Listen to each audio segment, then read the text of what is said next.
15 जून 2024 की बात है। रात को लगभग 9:30 बजे मैं लुधियाना से निकला धर्मशाला के लिए हिमाचल रोडवेज की बस से।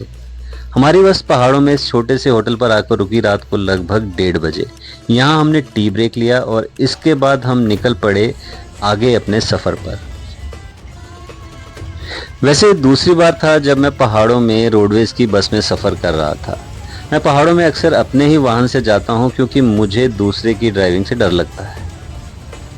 हमारी बस का रूट था लुधियाना से होशियारपुर, उसके बाद चिंतपूर्णी जी, फिर कांगड़ा जी और उसके बाद धर्मशाला। और होशियारपुर के बाद से ही पहाड़ी सफ़र शुरू हो गया था। हिमाचल रोडवेज की बस की हालत तो अच्छी नहीं थी, लेकिन हमारे ड्राइवर साहब की ड्राइविंग बहुत अच्छी थी। उनको काफ़ी अनुभव था इस पूरे रास्ते का।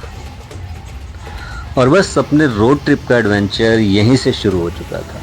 रोड ट्रिप से याद आया, स्वागत है आपका एक बार फिर से रोड ट्रिप्स विद ओम पर। मैं हूं आपका दोस्त ओमेंद्र मनन।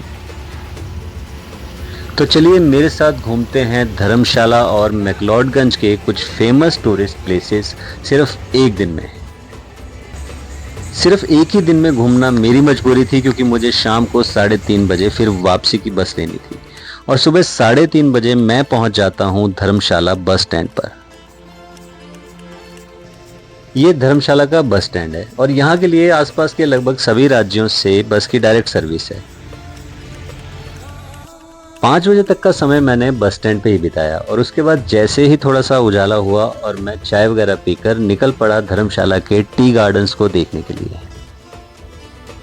धर्मशाला बस स्टैंड से इन टी गार्डन्स की दूरी लगभग 2 या 3 किलोमीटर है। आप मॉर्निंग वॉक करते हुए लगभग आधे घंटे में इन गार्डन्स तक आसानी से पहुंच जाते हैं। वैसे आपको यहाँ तक आने के लिए टैक्सी भी मिल जाती है, लेकिन मुझे तो पहाड़ी रास्तों पर पैदल घूमना पसंद है और कुछ ही देर में टहलते हुए मैं पहुँच जाता हूँ धर्मशाला के टी गार्डन्स पर। मैंने इन चाय के बागानों को सिर्फ फिल्मों में ही देखा था और ये पहला मौका था जब मैं इन टी गार्डन्स में घूम रहा था। यहाँ पर एक छोटी सी शॉप भी थी जहाँ पर मैं इन गार्डन्स की चाय का आनंद ले सकता था, लेकिन वो अभी बंद थी। वैसे चाय के साथ अपना गहरा नाता है। कहीं घूमते हुए दिन में 2-4 चाय तो अपनी हो ही जाती है। अगर आप भी कभी धर्मशाला आते हैं तो इन टी गार्डन्स को विजिट ज़रूर करें। यहाँ पर घूमना, फ़ोटो खिंचवाना और कुछ समय इन गार्डन्स में बिताना अपने आप में एक बहुत ही अच्छा अनुभव है। धर्मशाला में क्रिकेट स्टेडियम, वॉर मेमोरियल, ऐसी और भी चीज़ें हैं देखने के लिए, लेकिन समय अभाव के कारण मैं निकल पड़ा धर्मशाला से मैक्लोडगंज की ओर। आप आधे घंटे में मिनी बस या ट्रैवलर से पहुंच जाते हैं मैक्लोडगंज। यह है मैक्लोडगंज का मुख्य बाजार, जहां पर सुबह के समय भी काफ़ी चहल पहल थी। वैसे धर्मशाला से मैक्लोडगंज जाने के लिए आप केबल कार का भी यूज़ कर सकते हैं, वो भी अपना एक अलग ही अनुभव है। यहाँ से एक रास्ता जा रहा था धर्मकोट विलेज को और दूसरा रास्ता जा रहा था भागसुनाग टेम्पल की ओर, और मैं चल पड़ा भागसुनाग टेम्पल की ओर। मैक्लोडगंज से लगभग 5-6 किलोमीटर की दूरी पर एक खूबसूरत टूरिस्ट प्लेस है नड्डी, जहां कुछ समय पहले मैं अपने दोस्तों के साथ गया था। वहां पर आप नदी के किनारे कैंपिंग कर सकते हैं और अपना पूरा दिन उस नदी के साथ बिता सकते हैं।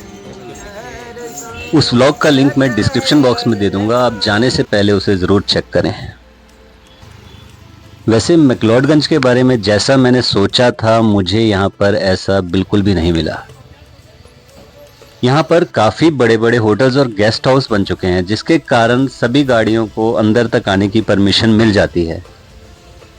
और साथ ही इन होटल्स के साथ साथ यहाँ पर बनी हुई है काफ़ी बड़ी मार्केट। तो जून के महीने में मैक्लोडगंज की सुबह का नज़ारा किसी हिल स्टेशन के जैसा नहीं लग रहा था और ना ही यहाँ का टेम्परेचर हिल स्टेशन के जैसा था। काफ़ी गर्मी थी यहाँ पर। अब शायद टूरिस्ट इन हिल स्टेशंस पर आकर भी ईंट पत्थर के बने बड़े बड़े होटल्स, जिसमें सारी सुख सुविधाएं उपलब्ध हों, उनकी डिमांड करने लगे हैं, जिससे इन स्थानों की प्राकृतिक सुंदरता नष्ट होती जा रही है। लोग पहाड़ों पर भी एसी गाड़ी में घूम रहे हैं और एसी वाले रूम में ही ठहर रहे हैं, और इस एसी से ही पहाड़ों की ऐसी दशा हो गई है।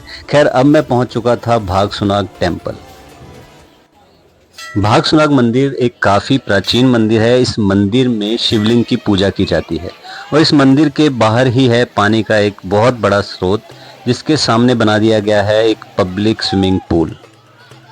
पहाड़ों से आने वाला पानी बहुत ही ठंडा और साफ सुथरा है और लगातार पानी बहने के कारण इस पूल का पानी भी हमेशा साफ ही रहता है। यहाँ पर नहाने और मौज मस्ती करने वालों की भीड़ लगी रहती है। इसके बाद मैं आगे चल पड़ा था वाटरफॉल की ओर। पहाड़ के साथ साथ एक छोटा सा रास्ता बना हुआ है वाटरफॉल तक जाने के लिए, जो कि बहुत ही सुंदर लगता है। मैंने कुछ लोगों को नीचे नदी की ओर जाते हुए देखा, तो मेरा भी मन किया नीचे नदी में नहाने का और मैं चल दिया नदी की ओर। नदी तक जाने के लिए काफी नीचे उतरना पड़ रहा था और नीचे जाने के बाद मेरे हाथ निराशा ही लगी, क्योंकि नदी में पानी नहाने के लायक नहीं था, यानी कि पानी बहुत ही कम था। और अब मैं वापस चल दिया वाटरफॉल की ओर। रास्ते में एक जिप लाइन दिखी जो कि इस पहाड़ से उस पहाड़ तक जाती थी। पहाड़ के साथ साथ वाटरफॉल तक जाने के लिए बहुत ही खूबसूरत रास्ता बना हुआ है। इस रास्ते पर कभी सीढ़ियां आ जाती हैं, कभी ऊंची चढ़ाई और कभी फिर छोटी सी ढलान। यहाँ पर आसपास के नज़ारों को देखते हुए चलने में खूब मन लगता है।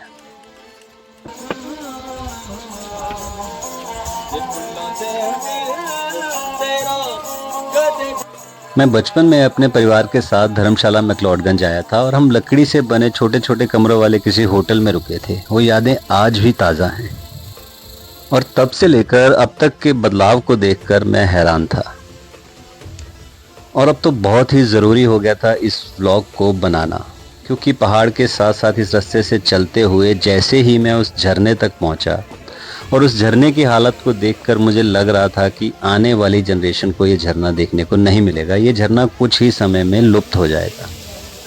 आसपास के लोगों से बात करने पर पता चला कि इस झरने का पानी कुछ दिन में बढ़ जाएगा और मुझे मिल चुका था एक और रीज़न दोबारा यहाँ आने का। टूरिस्ट इस वाटरफॉल को काफ़ी एंजॉय कर रहे थे, वाटरफॉल के अंदर बैठकर फ़ोटो वगैरह खिंचवा रहे थे। इस वाटरफॉल के सामने छोटे छोटे कैफ़े बने हुए हैं, जहां पर बैठकर अपना फूड एंजॉय करते हुए झरने को देखते हुए आप अपना टाइम स्पेंड कर सकते हैं। अब समय आ गया था यहां से चलने का और मैं बढ़ चला था अपनी अगली डेस्टिनेशन शिवा कैफ़े की ओर। यहां से लगभग 15-20 मिनट की दूरी पर थोड़ी ही ऊंचाई पर है शिवा कैफ़े। मैंने इसके बारे में काफ़ी सुना था, ये यंग जनरेशन में काफ़ी लोकप्रिय है।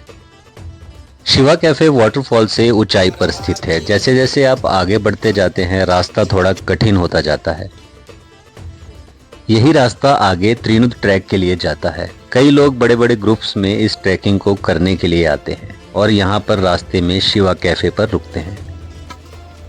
शिवा कैफ़े में काफ़ी बढ़िया माहौल था और इसकी लोकेशन भी बहुत ही प्यारी है। ये सभी टूरिस्ट ट्रैकिंग वाले नहीं थे। इनमें से काफ़ी टूरिस्ट इस कैफ़े को देखने के लिए, यहाँ पर अपना टाइम स्पेंड करने के लिए, यहाँ का फूड एंजॉय करने के लिए ही शिवा कैफ़े आते हैं। यहाँ पर इंडियंस भी काफ़ी थे और फॉरेनर टूरिस्ट भी काफ़ी थे। तो अगर आप वाटरफॉल तक आते हैं और अपना कुछ समय नेचर के बीच में स्पेंड करना चाहते हैं तो शिवा कैफ़े आपके लिए अच्छा ऑप्शन है। आप यहाँ तक ज़रूर आएँ। यहीं शिवा कैफ़े से एक रास्ता जाता है धर्मकोट विलेज की ओर और मैं बढ़ चला था उसी रास्ते पर। इस ऊंचे पहाड़ के साथ साथ आगे बढ़ते हुए पगडंडी की चौड़ाई कम होती जा रही थी और पहाड़ की ऊंचाई बढ़ती जा रही थी। मैं जैसे जैसे आगे बढ़ रहा था यहाँ से दिखने वाला व्यू और भी सुंदर होता जा रहा था और यही था मेरे इस ट्रिप का सबसे सुंदर मोमेंट। मैं इन रास्तों को बहुत ही एंजॉय कर रहा था। धर्मशाला से लेकर McLeodganj, Bhagsunag temple, waterfall, Shiva cafe, सभी जगह बहुत ही ज़्यादा टूरिस्ट थे। एक ये जगह ऐसी थी जहाँ पर काफ़ी शांति थी और मुझे लग रहा था कि मैं हिल स्टेशन पर आया हूँ।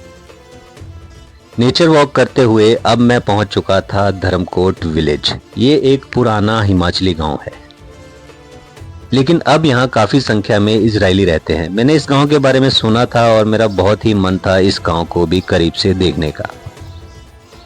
धर्मकोट विलेज में काफ़ी शांति थी, कोई भीड़ भाड़ नहीं थी, बहुत ज़्यादा टूरिस्ट भी नहीं थे। नेचर के बीच में बसे हुए इस गांव में घूमने में काफ़ी अच्छा लग रहा था। वहीं कुछ इजरायली बच्चों को मैंने गली में बैठकर पेंटिंग बनाते हुए देखा और वो इन पेंटिंग्स को बेच भी रहे थे। वो छोटी बच्ची बता रही थी कि मैं सुबह से पेंटिंग बना रही हूँ और मैंने अपनी सिस्टर से ये सब सीखा है। इस गांव में मैंने थोड़ी थोड़ी दूरी पर कई कैफे देखे जहां पर इंडियन और विदेशी दोनों ही तरह का खाना बनाया जाता। और इस पूरे धर्मकोट गांव में इंडियंस बहुत ही कम दिखाई दे रहे थे, चारों तरफ फॉरेनर्स ही दिखाई दे रहे थे और वो कई सालों से यहाँ पर रह रहे हैं अपने पूरे परिवार के साथ। वैसे मैं धर्मकोट के बारे में ज़्यादा कुछ नहीं जानता, मैंने भी किसी व्लॉग में इस जगह को देखा था और मेरा मन हुआ था यहाँ पर आने का। यहाँ पर कई हॉस्टल और गेस्ट हाउस भी हैं रुकने के लिए, तो नेक्स्ट टाइम यहाँ पर आएंगे, रुकेंगे और कोशिश करेंगे इस जगह के बारे में ज़्यादा जानने की। तो अब मिल गया था मुझे एक और रीज़न फिर से यहाँ आने का। धर्मकोट विलेज में अधिकतर इजरायली ही रहते हैं और मैंने देखा कि यहाँ पर जगह जगह पर क्लासेस होती हैं music, yoga, meditation, art and craft, wellness को लेकर। और शायद फॉरेनर्स ये सब कोर्स करने के लिए यहाँ पर आते हैं और यहाँ पर काफ़ी समय तक रहते हैं। और पता चला कि काफ़ी लोगों ने यहाँ आकर हिमाचली लोगों से शादी भी की है और वो परमानेंट ही यहाँ पर रह रहे हैं। तो इस तरह हिमाचल का ये गांव एक इजरायली गांव बन चुका है। अगर आपने यहाँ तक व्लॉग देखा है तो आशा करता हूँ कि व्लॉग आपको अच्छा लगा होगा। व्लॉग कैसा लगा आप कमेंट करके ज़रूर बताएं। और अगर अभी तक आपने इस चैनल को सब्सक्राइब नहीं किया है तो इसी तरह के और व्लॉग्स देखने के लिए इस चैनल को सब्सक्राइब करें, वीडियो को लाइक और शेयर करें। और अब समय होता जा रहा था धर्मकोट को अलविदा कहने का, क्योंकि धर्मशाला से वापसी की 3:30 बजे की बस थी लुधियाना के लिए। मैं धर्मकोट पहुंचा था पहाड़ वाले पैदल रास्ते से। वैसे आप इस रास्ते से मैक्लोडगंज से सीधा धर्मकोट टैक्सी से भी आ सकते हैं। और ये सामने ही दिख रहा था कोई मेडिटेशन सेंटर। चलिए मिलते हैं जल्द ही अपने नए व्लॉग के साथ, तब तक के लिए अपना ख्याल रखें। धन्यवाद।